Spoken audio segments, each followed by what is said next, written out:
म्हटलं तर मग या मालिकेच्या येणाऱ्या भागामध्ये आता प्रियाने अचूक नाटक केलेलं असतं आणि स्वतःच्या खूप आठवण घरच्यांना घाबरवण्याचा सगळा ड्रामा रचलेला असतो. पण आता प्रियाला ही गोष्ट माहीत नसते की एका वकिलाच्या घरामध्ये हे सगळं करण्याचं तिला असाच प्रकारे काय करायला लागणार आहे. प्रिया सांगते की हे सगळं मोहिपतीचं काम केलेलं आहे. अर्जुनने मधुभाऊंचा केस असा घेतल्यामुळे हा सगळा प्रकार घडला आहे. कितीही काही झालं ना तरी अर्जुनचा हा निर्णय खूप पूर्णपणे चुकीचा होता. त्यानंतर आता इकडे प्रताप तरीसुद्धा म्हणत असतो की मला नाही वाटत की महिपतीची गरज आहे. आपल्याला करायला ज्या काही गोष्टी करतो ना त्या गोष्टी करू शकतो आणि आपल्याला कशाही प्रकारे या सगळ्यांमध्ये अडकवू शकतो. त्यामुळे तो जरा ज्या गोष्टीचा विचार करेल काम आहे गोष्टीवरती अर्जुनची वाट पाहत असतात. यावेळेला सगळेजण अर्जुनची वाट पाहत असतात. अर्जुन घरी येतो. घरी आल्यावर मात्र मग अर्जुनला कल्पना म्हणायला लागते की तुझ्या एका चुकीच्या निर्णयामुळे हा सगळा प्रकार घडला. यावर चैतन्य आणि असा इकडे अर्जुन या दोघांना कळतच नाही की काय सगळं चाललंय. त्यावर ती आता मात्र इकडे काय आज अर्जुन म्हणाला तो कशाबद्दल बोलला तुम्ही मला काहीच याची गोष्ट माहिती नाही आहे. आज सकाळी आपल्याला पाठवलेल्या नोटीसमध्ये जे काही लिहिले त्याच्याबद्दल बोलत आहे की याच्यामध्ये त्यांनी सांगितले की मधुकर पाटील यांची केस घेऊन तो खूप मोठी चूक केली आहे आणि ही चूक तुम्हाला खूप महागात पडणार आहे आणि त्यामुळे पुन्हा सोडलेली सगळी ही आता केस सोडल्यानंतर पुन्हा तुम्हाला या केसच्या संदर्भात आता त्याच्यामध्ये अडकणार नाहीस. ही गोष्ट जर तुला समजावून सांगितली तर कदाचित गोष्ट पटेल. यावरती अर्जुन म्हणतो की मी कोणाला काही समजावणार नाही आहे.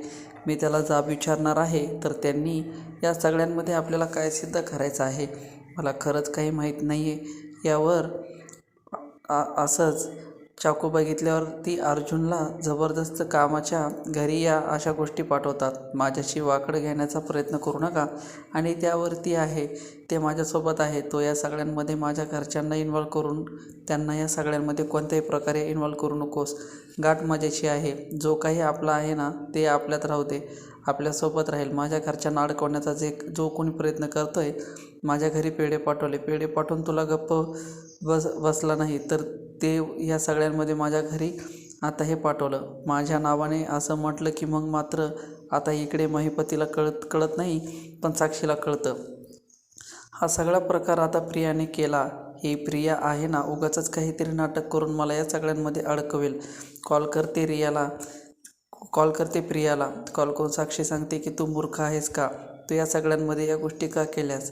या गोष्टी करण्याची तुला काय गरज होती? प्रियामध्ये सुभेदार चांगले चिडलेत. त्यावर ती मग आता इकडे साक्षी सांगावे लागते असं सुभेदार चिडले पण इकडे सुद्धा पेटले. तर तुला अण्णांनी हे सगळं करताना अजून माहीत नाही आहे. अण्णांना माहीत नाही आहे की तू हे सगळं केलं. जर अण्णांना कळलं की तू हे सगळं केलंस तर मात्र मग अण्णा तुझी काही खैर ठेवणार नाहीत. अशीच अण्णाची तुझ्यावरती राग आहे. यातल्या गोष्टी काही करत जाऊ नको असं म्हटल्यावर ती आता इकडे असते आणि अर्जुनला आणि आता सगळ्यांच्या विरोधात पकडण्यासाठी हे सगळं केलं होतं. अर्जुन चैतन्याला कॉल करतो आणि चैतन्याला सांगायला लागतो की चैतन्य हे बघ एक गोष्ट लक्षात ठेव. या सगळ्यांमध्ये मी प्रेक्षित रेषा घरी गेलो होतो. तो काही घाबरवणारे व्यक्ती नाही आहे. त्यांनी जर का पाठवला असता तर त्यांनी कबूल केलं तर की तो मी चाकू पाठवला पण मला नाही वाटत. पण शिकणे पाठवलेला आहे आणि म्हणून मला डाऊट आहे की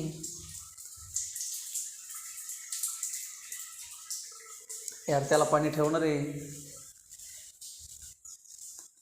मला डाऊट आहे की हे सगळी कारस्थानी करते. त्यामुळे आपल्याला आता हा चाकू जिथून ऑर्डर झाल्याने आपल्या घरच्यांसाठी त्या कुरिअर्स आहे करायला पाहिजे. यावरती आता घरातले सगळे मंडळी म्हणाले की तर आम्हाला काय माहिती पण तुला कसं कळलं की तुम्हीच तिकडे गेला?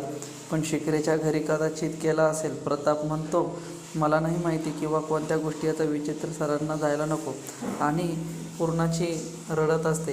पूर्णाची काय करायचं अर्जुन असं म्हणत असताना प्रताप म्हणतो पूर्णाची तू काळजी करू नकोस.